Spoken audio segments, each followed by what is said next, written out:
અભય થઈને નિષ્પક્ષતાથી નિરપેક્ષ રીતે વાસ્તવિકતાનો અરીસો રૂપી સચોટ માહિતી લાવતો સત્યની સાથે અભય ટાઈમ્સ।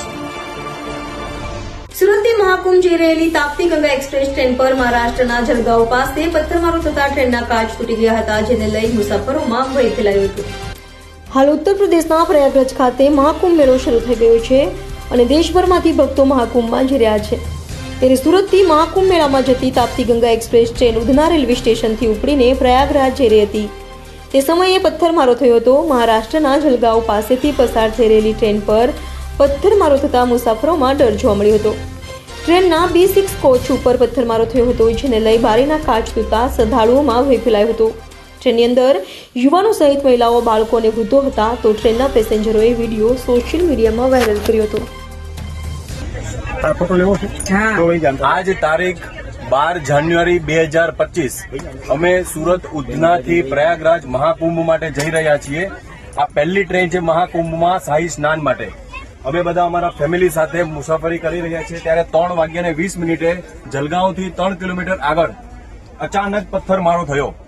તો આ કાચની જો આની સ્થિતિ, હવે આ કાચ આગળ બીજો લોડ લઈ શકે એમ નથી અને હવે જો આમાં એક પણ માર આવશે તો અમારું નક્કી નથી શું થશે।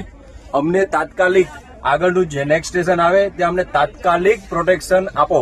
અમને અમારી અને અમારા પરિવારની સખત ચિંતા છે। મહેરબાની કરીને અમારી સુરક્ષાનું આપ સમાધાન આપો।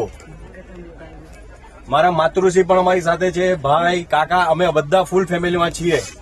મહેરબાની કરો અમારા ઉપર, અમારું થોડુંક વિચારો અને અમને સુરક્ષા પ્રદાન કરો। આ દિન દહાડે જો આ હાલત થાય તો રાતમાં અમારી સાથે શું ના થાય, થોડું વિચારો।